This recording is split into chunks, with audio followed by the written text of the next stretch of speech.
Karen, tell me about your son Alexander's death. Alexander Jentzsch, my only child, died at 27 years old. He had served in the sea organization of the church for 16 years. And he died of methadone and pneumonia. Methadone and a cocktail of other drugs. And he had had 3 purification rundowns in the church. I mean, the church is anti-drug. He grew up in a culture where you don't take drugs.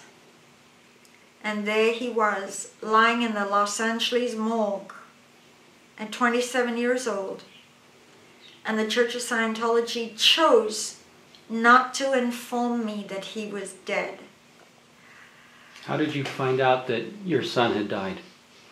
I got a Facebook private message from a stranger.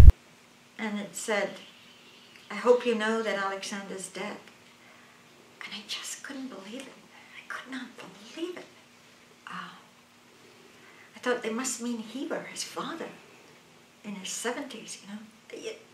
People don't normally die at 27 years old. Alexander Jentzsch died because the Church of Scientology had him disconnect from me in their toxic disconnection policy. It's a shunning policy. And what it is if you are deemed a suppressive person, someone who disagrees with the Kool-Aid and the toxic policies of the church, you are deemed to be an antisocial personality. How did Alexander disconnect from you? What happened?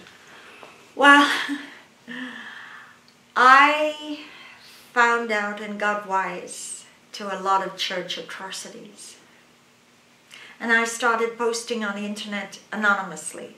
My screen name was War and Peace. I gave a lot of clues as to who I was. I mean, being on the ship with Hubbard, I told very few people could be who I was. I gave a lot of clues. OSA found out who I was and created some hate websites on me. The first hate website was saying War and Peace is Karen de la Carriere. And Alexander Jentzsch, this crossed the line with me. Alexander Jentzsch picked up the phone and said, "Mom, come and look at this site called War and Peace." And I could hear Osa in the background, hear all these voices. He says, "Mom, they're telling me that you are attacking the church."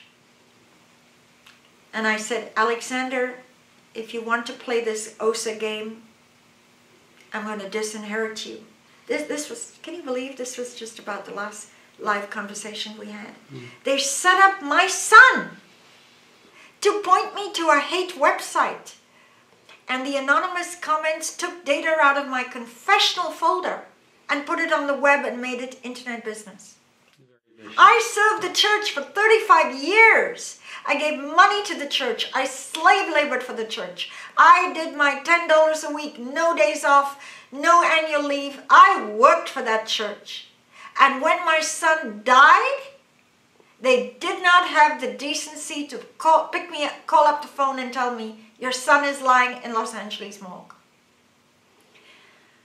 They set him up against me. They set him up to disconnect from me. The reason he's dead now is because he never saw a doctor and he never got antibiotics for his pneumonia. The Church of Scientology has blood on its hands. Blood, they're killers, they're murderers. The Church of Scientology killed my son.